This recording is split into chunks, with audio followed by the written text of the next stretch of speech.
तो मेरे बच्चों, मैं हूँ आपकी प्यारी मम्मी मासी और मैं आज आपके लिए एक नई स्टोरी लेके आई हूँ। लेकिन उससे पहले क्या आपने सभी काम कर लिए? क्या आप तैयार हैं स्टोरी सुनने के लिए अपने सभी नए दोस्तों के साथ? सिया, कालू भालू और टुक टुक सभी को मैं आपसे जल्द ही मिलवाऊंगी। ये सभी बहुत शौक से रात को स्टोरी सुनते हैं और आराम से सोते हैं। तो आज की स्टोरी का नाम है शांत स्वभाव, समझदारी या मुसीबत। शांत स्वभाव का मतलब जो बच्चे आराम से भी सभी काम करते हैं, कोई तोड़ फोड़ नहीं करते, कोई उधम नहीं मचाते, शोर नहीं मचाते और अपने आराम से पढ़ते हैं या कोई भी काम करते हैं या खेलते हैं, शरारतें नहीं करते, उसी को बोलते हैं शांत स्वभाव। तो आज की स्टोरी मैं शुरू करती हूँ। एक बार की बात है, दो बच्चों का जन्म एक घर में एक साथ होता है, जिसे आप ट्विन बेबी भी कह सकते हैं। आप जानते हैं ट्विन बेबी यानी जुड़वा बच्चे। दोनों लड़के थे। दोनों भाइयों का नाम लव और कुश रखा गया। ये उनकी आदतों और स्वभाव की वजह से रखा गया था नाम। क्या आपके पेरेंट्स ने भी आपके व्यवहार को देख करके या आपकी आदतों को देखकर आपका नाम रखा है? उनकी दादी और मम्मी दोनों मिलकर देखभाल करती थी। दोनों को जब भूख लगती तो एक ज़ोर ज़ोर से रोता तो दूसरा शांत रहता। जब दोनों नींद से जागते तो एक खूब टांगे मारता, इधर उधर बेड पर घूमता और दूसरा शांत अपनी जगह पर खिलौने से खेलता। खाने में भी एक सब कुछ खाता तो दूसरे को मम्मी ज़बरदस्ती मुंह में डालती तो वह बार बार खाने को मुंह से बाहर निकाल देता। शांत बच्चे का नाम लव और शैतान का नाम कुश रखा गया।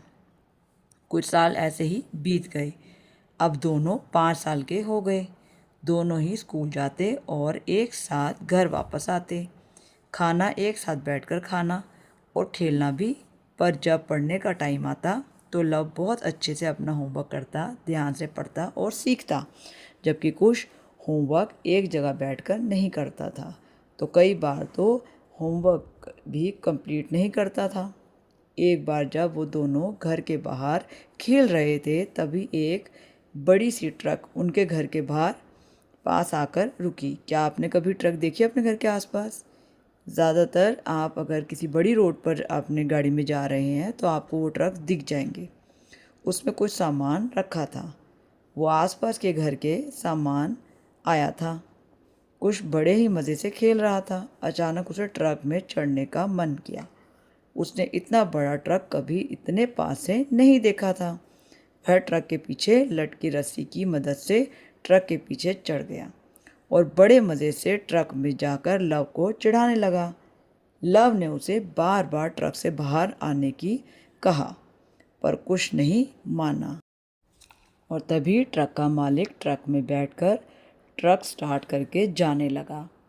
क्योंकि ट्रक बड़ा था इसलिए कुछ उसमें से नीचे उतरने की कोशिश करता।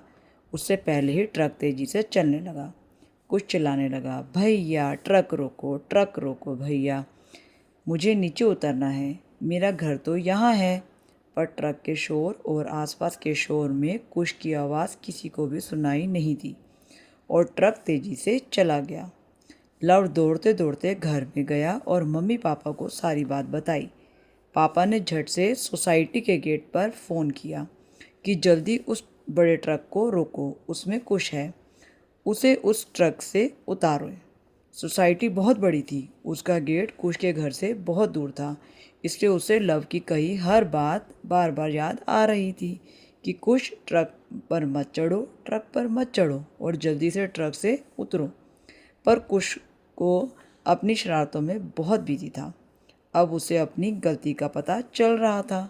उसने न्यूज़ में कई बार बच्चों के साथ होने वाले हादसों की न्यूज़ सुनी थी। कई बार तो बच्चे कभी घर वापस ही नहीं आए या उन बच्चों के साथ क्या हुआ किसी को पता ही नहीं। पर लव की समझदारी का फ़ायदा कुश को हो गया। गार्ड अंकल ने उसे जल्दी से उस ट्रक से निकाल लिया।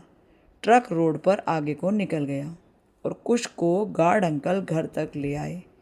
सभी दादी, मम्मी, पापा और लव को देखकर कुश की जान में जान आई और वह भागकर मम्मी के पास आकर रोने लगा। सभी ने लव को शाबाशी दी कि उसकी समझदारी से आज बच गया है कुश, नहीं तो बस उस ट्रक के साथ कहाँ पहुँच जाता तो समझे बच्चों, खेलों पर ध्यान रखें ध्यान से। आप कहाँ खेल रहे हैं, कैसे खेल रहे हैं, और उससे आपको या आपके दोस्तों को कोई चोट ना लगे, कोई नुकसान ना हो, इस बात का ज़रूर ध्यान रखें। उछल कूद हो या ज़्यादा बोलने से हम समझदार नहीं दिखते। लव की तरह शांत स्वभाव और कम बोलने वाला बच्चा भी इतना समझदार निकला। इसलिए सभी काम, स्कूल का होमवर्क भी अच्छी तरह से करें। हमेशा नया नया सीखने की कोशिश भी कर सकते हैं, और ये हमारे लिए अब पॉसिबल है, क्योंकि पहले हमें ये चीज़ें ढूंढनी पड़ती थी, लेकिन आपके हाथ में मोबाइल है, इसमें आपको बहुत सी चीज़ें सीखने को मिलती हैं, और नई नई चीज़ें बनाएं, सीखें और दूसरों को भी सिखाएं। तो मैं चलती हूँ, कल फिर मिलूँगी नई स्टोरी के साथ। और हाँ, अपने सभी काम करके तैयार बैठेगा अपने फेवरेट टॉय के साथ। Good night.